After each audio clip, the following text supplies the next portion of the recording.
seara, iubitori ai filozofiei!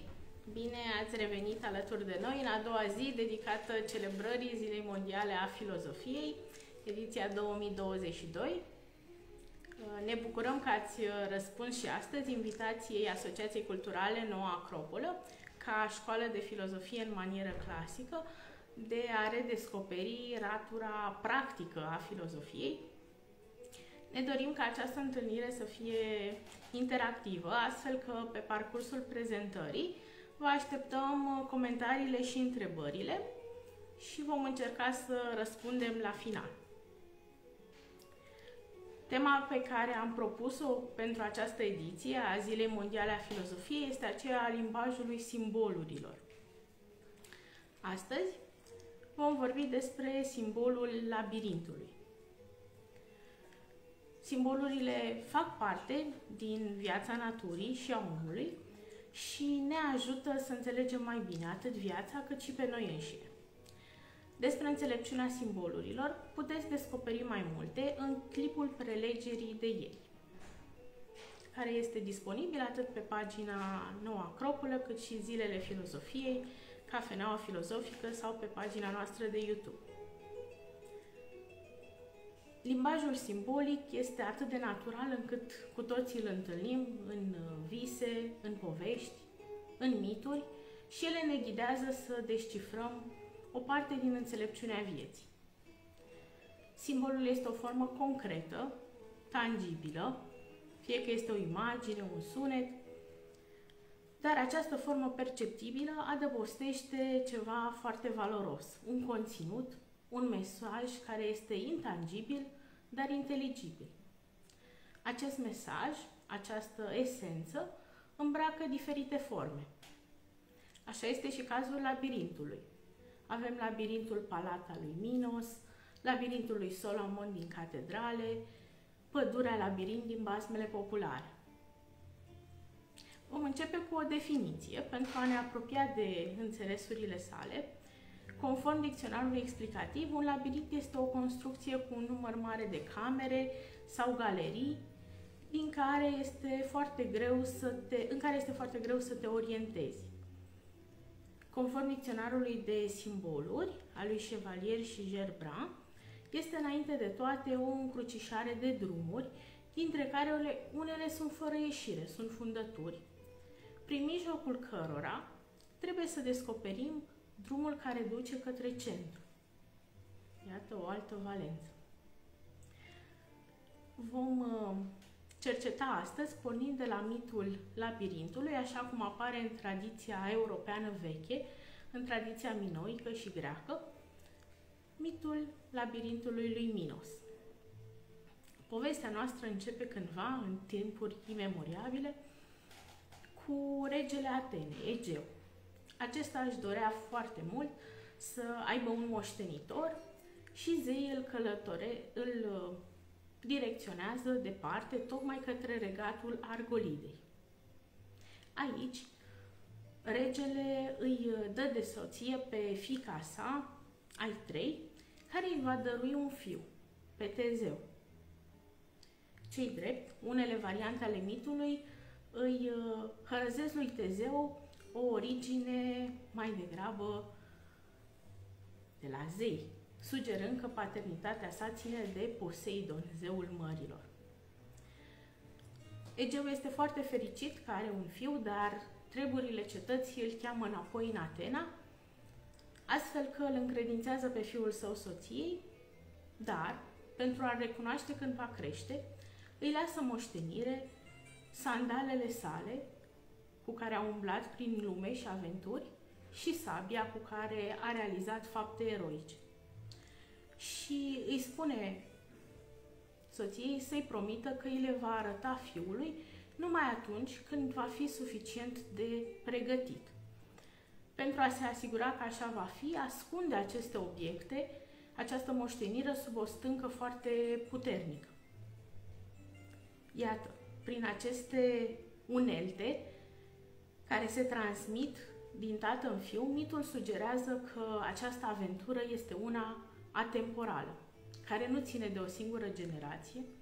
Ne sugerează că prin aceste aventuri a trecut și tatăl, va trece și fiul, dar și generațiile următoare. Este o poveste a sufletului uman. Pruncul crește alături de mama sa și de înțeleptul său bunic și are parte de o educație aleasă și crește văzând cu ochii. Devine puternic și foarte capabil, iar la vârsta de 16 ani era deja în stare să-i învingă pe toți în forță, dar și în măestria cu care folosea diferite arme.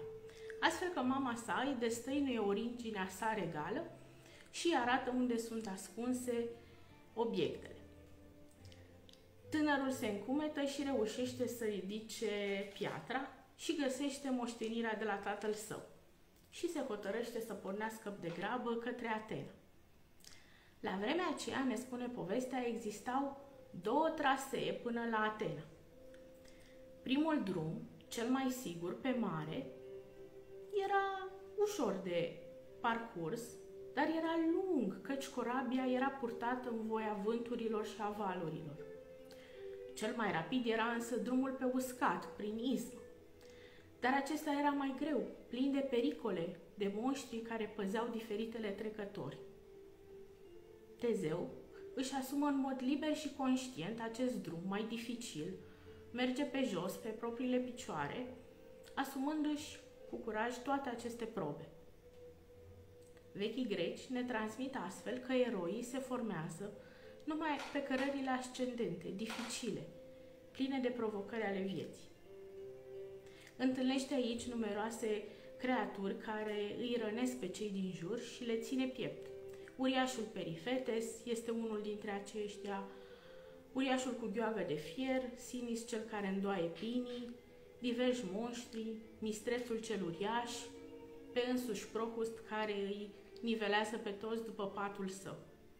Și al nostru tânăr reușește să treacă toate probele. Ajunge astfel la Atena transformat, mai puternic, mai capabil. Aici, frumusețea și actele sale eroice nu trec nevăzute și, cu ceva peripeții, tatăl său îl recunoaște drept moștenitor de drept. Este multă bucurie în regat.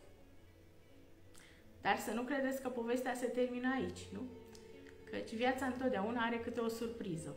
Și nu trece mult de la această bucurie ca al nostru Tezeu află că Atena se află sub un blestem teribil. Atenienii îi sunt datori regelui Minos din Creta, căci a ucis fiul și trebuie să plătească foarte scump această faptă, trimițând 9 feciori și 9 fecioare pentru a fi închiși în palatul labirint al regelui. Acolo trăia un monstru de îngrozitor, jumătate om, jumătate taur, și nu mai existau speranțe că acești tineri s-ar mai întoarce în siguranță acasă.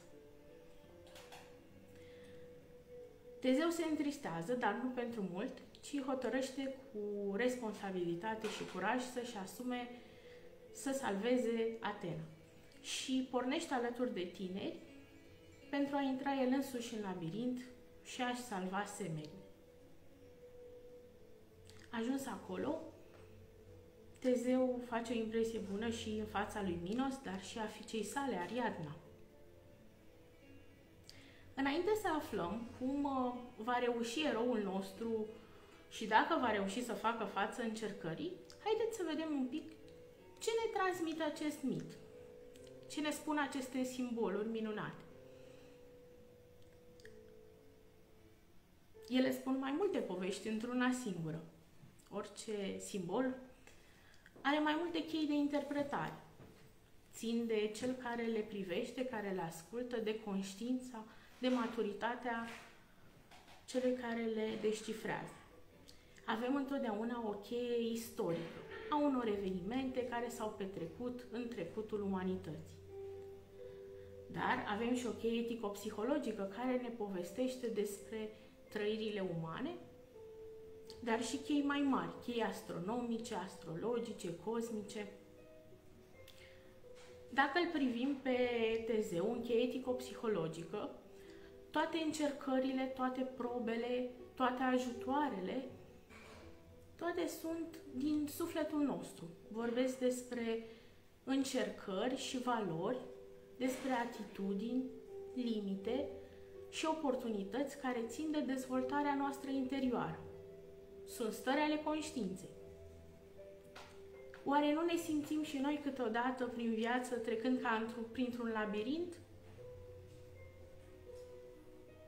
N-avem de făcut alegeri zi de zi? Nu ne-am trezit niciodată în fața unei alegeri și ne-am dorit atât de mult să fie a doua zi când am luat-o deja? Avem tot felul de alegeri zi de zi, unele mai mari, cine o să fiu eu, altele poate mai mici. Ce o să fac eu acum? Ce o să fac astăzi? Cum o să răspund la acest e-mail? Tot timpul avem de făcut alegeri. Tot timpul trebuie să răspundem la încercările, la întâmplările pe care viața ni le aduce în față. Suntem oameni, avem rațiune și avem, iată, o probă mentală a alegerilor, ne sugerează mitul. Întâlnim numeroase simboluri în această poveste. Primul este tânărul fiu de rege, cel plin de speranță.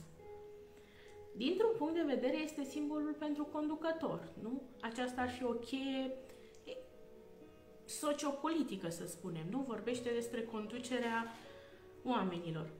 Dar dacă o privim individual, poate să fie și un simbol pentru noi, pentru fiecare dintre noi.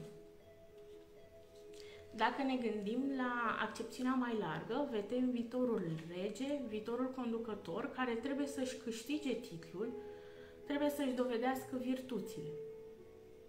Iar în vechile tradiții, aceste probe sunt în legătură cu instituția misterelor, cum sunt misterele din Creta sau de la Eleusis. În acest sens, lupta cu taurul în cultul minoic sau cu leul în tradiția vechilor egipteni sunt probe inițiatice specifice. Dar dincolo de tema aceasta mare, putem descoperi o semnificație aplicată și nouă la nivel individual. Autoritatea regală se transformă în autoritatea umană, nu? Autorit, a ne autoguverna. Sugerează că și noi oamenii avem o parte care merită să conducă și una care trebuie stăpânită. Este ceea ce spun înțelepții greci, cunoaștere și stăpânire de sine. Și acest proces pare a fi și el labirintic, plin de încercări, de probe. Labirintul fiind aici un drum evolutiv, cu multe încercări, către acest mister a cine suntem noi cu adevărat. Sigur, putem rămâne în exteriorul labirintului și atunci încercările nu sunt mari, dar nici nu pătrundem în interior, în profunzimea ființei umane. Iată, să vedem ce a făcut Tezeu pentru a ieși învingător. Mitul nostru spune că, ajuns în Creta, al nostru Tezeu se află sub influența unei mari zeițe, zeița dragostei, Afrodita, care face ca Tezeu și Ariadna să se îndrăgostească. Iar aceasta îi oferă un sprijin, un ghem cu ață, cu ajutorul căreia să se orienteze prin labirint. Astfel, eroul nostru ajunge, pătrunde în labirint cu acest ghem și cu sabia sau securea cu două tăișuri în alte mituri, primită de la tatăl său, și reușește să pătrundă până în centrul labirintului.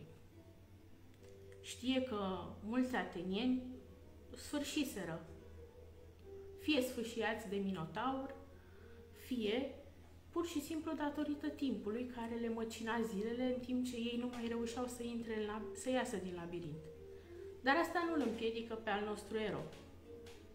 Reușește să-l găsească pe fiorosul monstru, îl învinge cu ajutorul tăișului său și cu ajutorul firului Ariadnei iese în siguranță din labirint. Iată. Se poate. Să vedem cum putem aplica și noi. Ce ne spun aceste simboluri? Să ne amintim că am spus că probele sunt unele mentale. Labirintul este labirintul alegerilor de zi cu zi. Alegeri mari, cine suntem, încotro mergem, care este sensul vieții mele. sau întrebări mai mici. Ce să fac astăzi, acum? Dacă ne ghidăm după instincte sau emoții de moment, riscăm să ne rătăcim mult timp în acest labirint, fără a ajunge vreodată în centru. Și Minotaurul este un simbol, această luptă cu fiara. Vechii filozofi greci vorbesc despre ființa umană ca având un suflet nemuritor, o fărâmă din eternitate, dar și un corp material, trecător. Și între acestea două este sufletul, care are într-adevăr rațiunea, capacitatea de a se ridica, de a se înălța spre ceea ce este nemuritor, dar are și o parte comună cu a fiarelor, plină de instincte care ar face orice pentru a supraviețui. Și deși ne numim ființe raționale, uneori această parte irațională poate să ne domine. Nu este așa? Iar în acest caz, când partea aceasta domină, alegerile noastre sunt haotice. În centrul labirintului, spune mitul, se află această ființă, jumătate om, jumătate animal, care este simbolul al laturii noastre necizelate, cu pasiunile sale incontrolabile câteodată.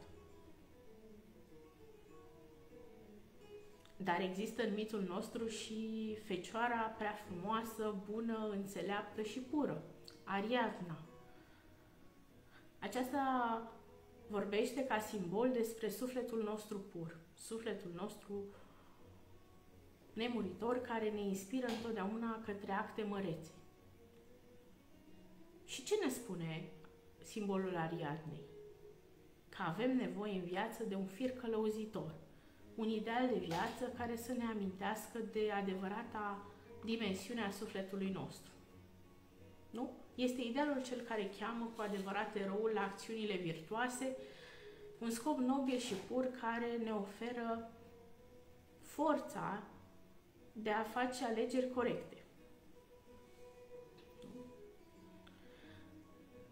Despre semnificația Ariadnei ne putem orienta cu ajutorul lui Platon, căci și el vorbește despre zeița dragostei, despre Afrodita, cea pură, superioară, și ne spune că oamenii întotdeauna se îndrăgostesc de ceea ce este frumos. Iar virtutea este cea mai frumoasă. Este atât de frumoasă încât dacă ar avea chip, toți oamenii s-ar îndrăgosti de ea. Așa sunt și idealurile, nu? Firul este un alt simbol, nu? Asociat Ariadnei, este un simbol vechi în istoria umanității, pentru că vorbește de ceea ce unește, nu? Totul în univers este legat. De la planul cel mai trecător, efemer al materiei, până la cauza primă, cea mai durabilă, netrecătoare. Totul este legat. În tradiția indiană, de exemplu, firul acesta poartă numele de Antakarana și este o legătură de nerupt între sufletul nostru trecător și cel muritor. În planul nostru interior, care sunt firele? Firele sunt idealurile, sunt visele înalte, generoase, valabile universal, visurile sufletului care ne amintesc de natura sa netrecătoare. Idealul frumuseții, al dreptății, al păcii, al armoniei artistice sau al armoniei sociale, cunoașterea fără limite, toate acestea sunt idealuri, sunt vise înalte care îi dau omului aripi, ar spune Platon, adică îi dau o perspectivă mai înaltă. De aici, el are posibilitatea de a vedea dincolo de obstacole acel drum către centru. În planul exterior, firele țin de legătura specială de dragoste care se realizează între discipol, cel care vrea să pătrundă esența sufletului său, și maestru, cel care, fiind mai înțelept, îl ghidează prin probele dificile ale vieții, ca într-un labirint. Această legătură se formează când cei doi muncesc pentru același ideal. Care este cheia labirintului? Chiar numele ne solicită atenție și ne sugerează cheia, căci termenul labirint vine de la labris, care este chiar securea cu două tăișuri. Acest simbol atemporal care ne vorbește despre dreptate. Este un simbol mai vechi decât balanța, care are un ax drept. De altfel, orice unealtă cu un ax drept, fie că este ciocan, precum ciocanul lui Thor, fulgerul lui Zeus sau bastonul, sabia mai nou sau securea, sunt simboluri ale dreptății, nu? Ale verticalității. Securea este de asemenea un semn, un simbol al discernământului, a capacității de a alege just, pentru că, având acel tăiș ascuțit, poate să taie, poate să separe binele de rău, ceea ce e just de ceea ce este injust. Tocmai de aceea a fost și simbolul al legalității, dar este și un mod de a insufla oamenilor dorința de a căuta dreptate. Este asociat și lui Shiva, ciocanului lui Thor și altor zeități care se luptă cu forțele nestăvilite ale monștrilor primordiali, restabilind armonia în haos. Este lupta dintre lumină și întuneric, între armonie și haos.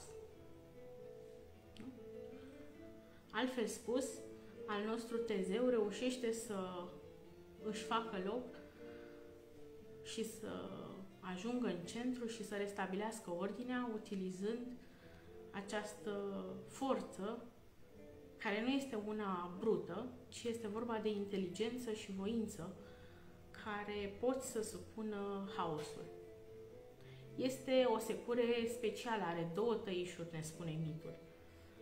Pe de-o parte, oricine își propune să ajungă în centru are de trecut probe exterioare, nu?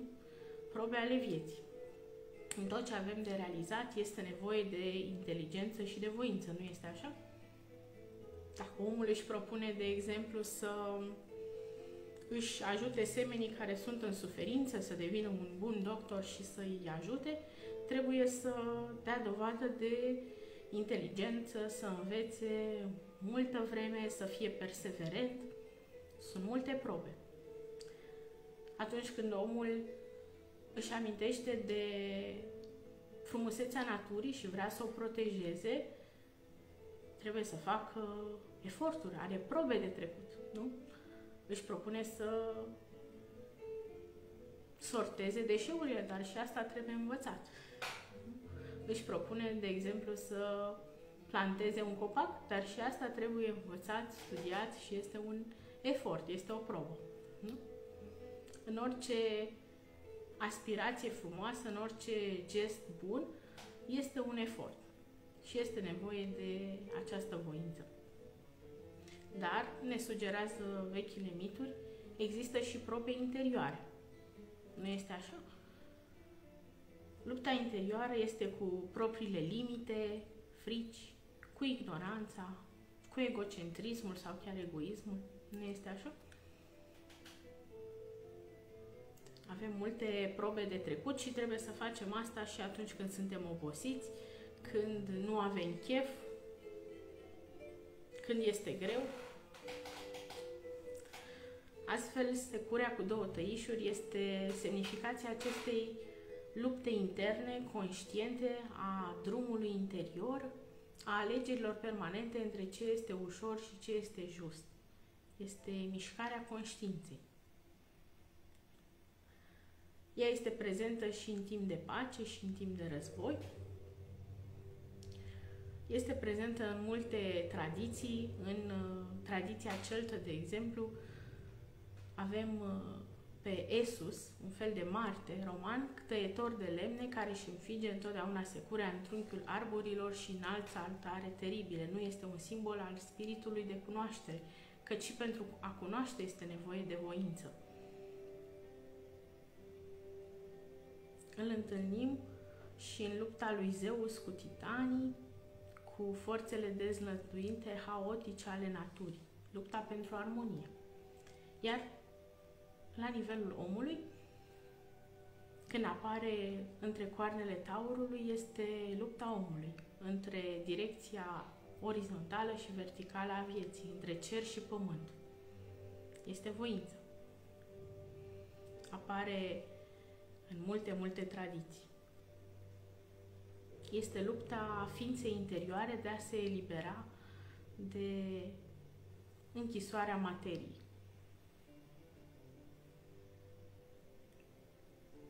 Și iată, al nostru Tezeu, utilizând această veche învățătură, veche unealtă, reușește să pătrundă în centru și să pună acolo cele mai înalte aspirații. Ca o concluzie a incursiunii noastre în lumea simbolului, labirintului, cu siguranță că nu am epuizat toate valențele, toate semnificațiile, dar putem să spunem că, dintr-un punct de vedere, labirintul este lumea, este manifestarea sa cu toate posibilitățile multiple, dar toate drumurile sunt unite de un centru. La nivelul interior, psihologic, recunoaștem că avem și noi un labirint al trăirilor noastre filozofice și al întrebărilor, al alegerilor noastre care cer prezența conștiinței. Suntem oameni și toți ne întrebăm cine suntem și încotro mergem, care este sensul vieții noastre.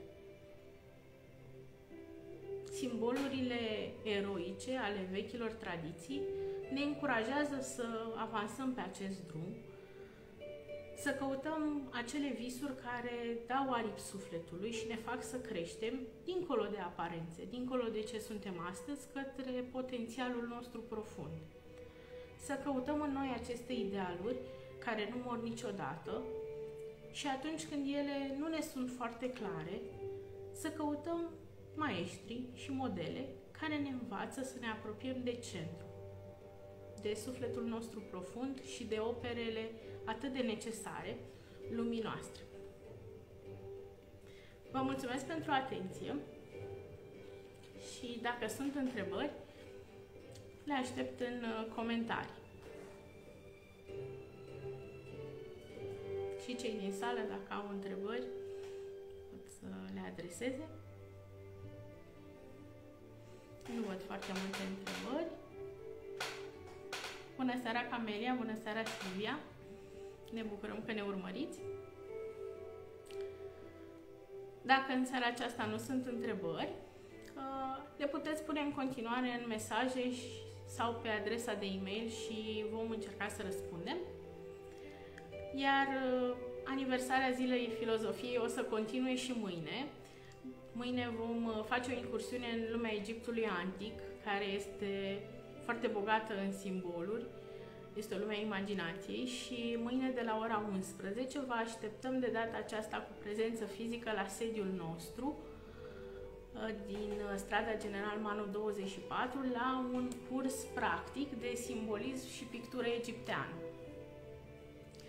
Iar duminică vom încheia acest eveniment cu o conferință dedicată miturilor fundamentale ale românilor, pline și ele de simbolism. Conferința va avea loc duminică 20 noiembrie de la ora 11 la Muzeul de Istorie Națională și Arheologie din Piața Ovidiu.